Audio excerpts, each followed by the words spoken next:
Assalamualaikum warahmatullahi wabarakatuh. Perkenalkan nama saya Irma Yuliawati.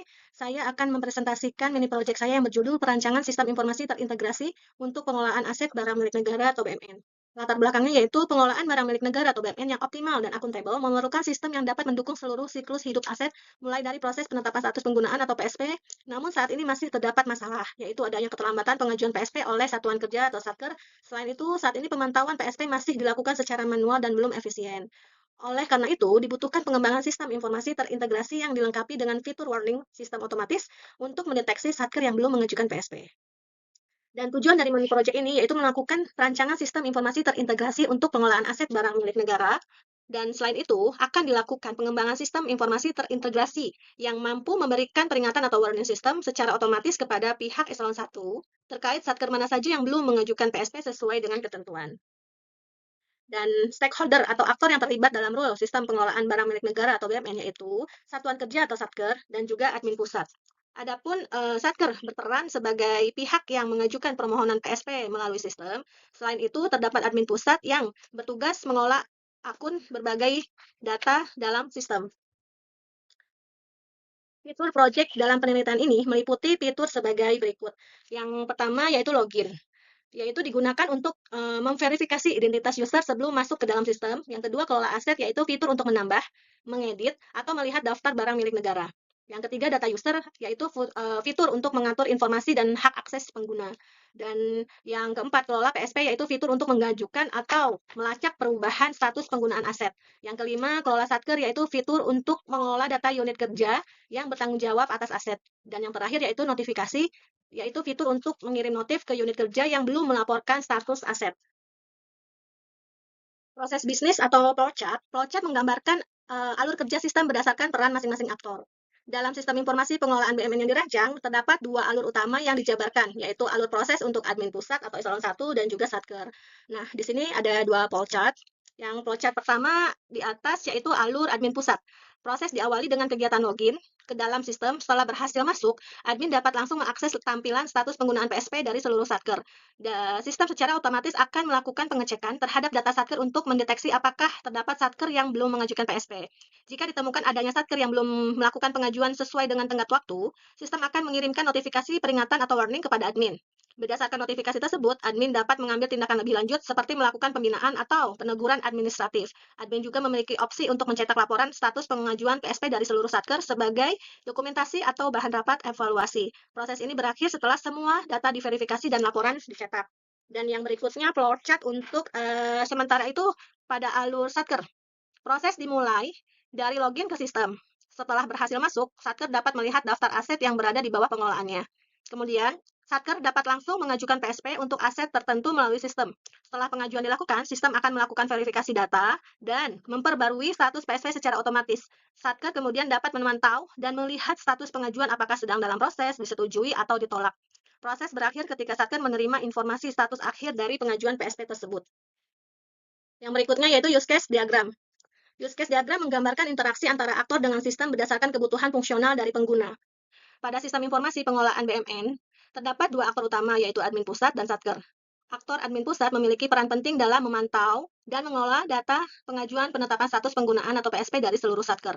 Admin dapat melakukan login ke dalam sistem, melihat daftar satker beserta status pengajuan PSP mereka, menerima notifikasi otomatis mengenai satker yang belum mengajukan PSP, mencetak laporan status PSP, serta mengelola data aset dan satker yang terdaftar dalam sistem. Fitur notifikasi ini merupakan pengembangan utama dari sistem yang memungkinkan deteksi otomatis terhadap satker yang belum melakukan pengajuan PSP, sehingga admin tidak perlu melakukan pencarian manual. Sementara itu, satker sebagai pengguna di tingkat unit kerja memiliki fungsi untuk mengelola data aset yang berada di bawah tanggung jawabnya.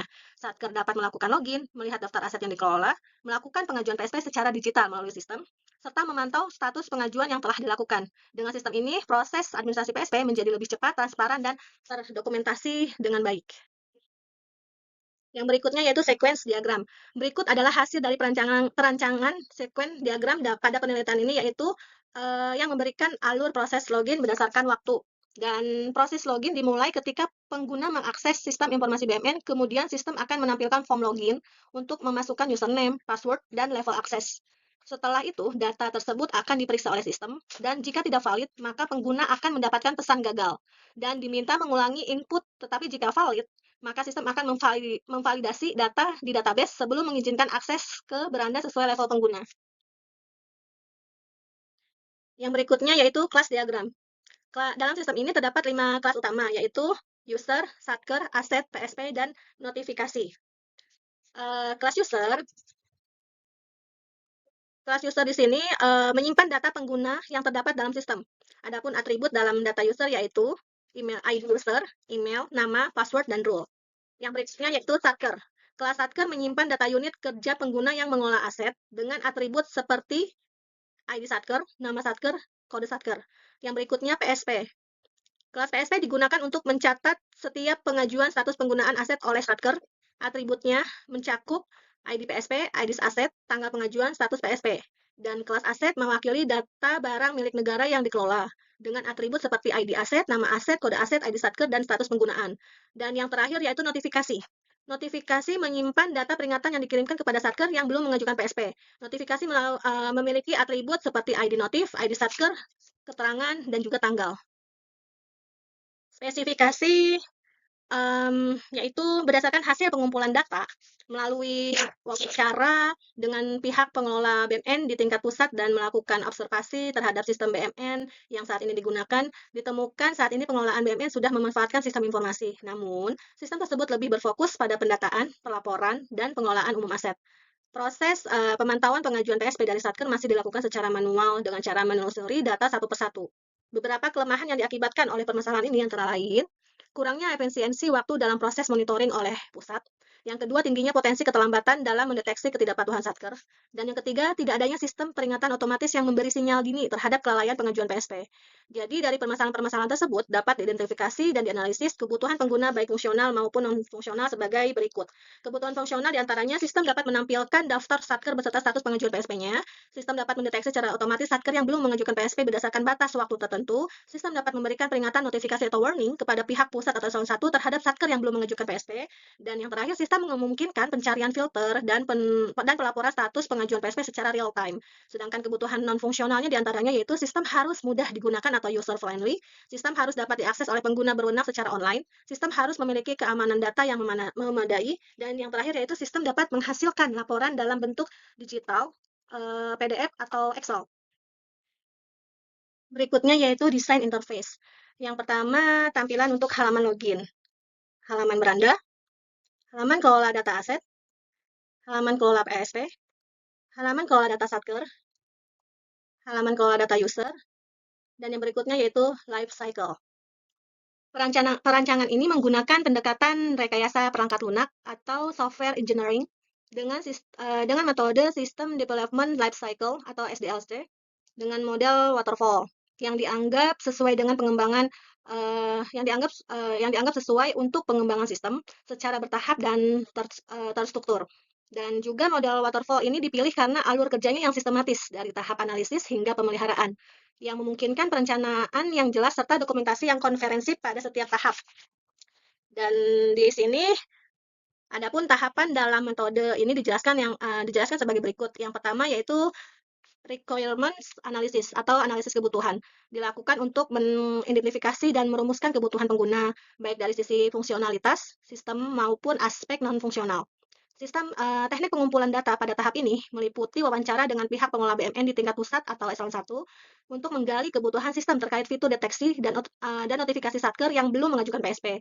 Kemudian melakukan observasi terhadap sistem BMN yang saat ini digunakan guna memahami alur kerja yang sedang berjalan. Yang kedua yaitu desain.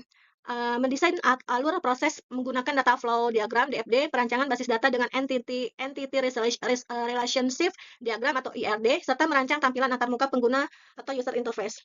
Dan yang ketiga yaitu implementasi sistem atau development, membangun sistem berdasarkan hasil perancangan menggunakan bahasa pemrograman dan teknologi yang relevan. Yang kedua yaitu pengujian sistem, melakukan pengujian terhadap sistem dengan metode black box testing untuk memastikan seluruh fungsi sistem berjalan sesuai kebutuhan. Dan yang terakhir yaitu maintenance, memberikan perbaikan terhadap bug dan peningkatan sistem berdasarkan umpan balik pengguna. Yang berikutnya yaitu analisis kesuksesan dan kekurangan. Pada tahap ini akan dilakukan analisis kesuksesan proyek menggunakan metode System Usability Scale atau SUS. Berikut yaitu tabelnya. Dan juga adapun pengujian SUS ini akan memberikan evaluasi terhadap penerimaan pengguna terkait rancangan sistem yang dibuat. Adapun ketentuan penilaian untuk pengujian SUS di mana setiap jawaban diberikan skor nilai dari 1 hingga 5, mulai dari sangat tidak setuju hingga sangat setuju. Berikut tabelnya. Dan juga berikut adalah pertanyaan SUS yang diberikan kepada responden melalui Google Form. Di sini ada 9 pertanyaan. Dan kekurangan proyek ini yaitu tidak terdapat fitur laporan yang dapat digunakan untuk merekap, menganalisis, dan mencetak data yang berkaitan dengan pengelolaan aset BUMN serta status penggunaan PSP oleh Satker. Adapun tidak adanya fitur ini membuat admin pusat atau eselon 1 ini dapat kesulitan dalam melakukan evaluasi secara berkala, melakukan pengambilan keputusan berbasis data, dan dokumentasi formal atas proses yang telah dilakukan. Rekomendasi perbaikannya di sini adalah berdasarkan hasil mini project ini, maka rekomendasi perbaikan untuk mengatasi kekurangan dalam project ini adalah dengan menambahkan fitur laporan pada sistem informasi terintegrasi yang mampu memberikan laporan data rekapitulasi aset, status pengajuan, dan persetujuan PSP. Selain itu, fitur laporan ini harus dapat diurutkan berdasarkan waktu serta harus terdapat fitur ekspor laporan dalam format PDF. Kesimpulannya yaitu berdasarkan hasil mini project yang telah dilakukan, maka mini project ini berhasil merancang sistem informasi terintegrasi untuk pengelolaan barang milik negara, khususnya dalam memudahkan proses PSP yang lebih efisien, transparan, dan akuntabel, mudah, dan cepat. Dan juga hasil mini project ini juga telah memberikan solusi atas permasalahan yang selama ini terjadi terkait keterlambatan pengajuan PSP dan lemahnya pengawasan oleh pusat. Adapun sistem yang dibuat memiliki dua pengguna, yaitu admin pusat atau eselon 1 dan juga satker. Fitur yang di rancangan tersebut seperti fitur login, pengelolaan data aset dan satker, pengajuan dan pemantauan PSP serta notifikasi otomatis sebagai sistem peringatan dini terhadap keterlambatan pengajuan. Terampil daftar pustaka atas referensi mini project yang saya kerjakan. Baik, sekian presentasi dari saya. Terima kasih banyak. Assalamualaikum warahmatullahi wabarakatuh.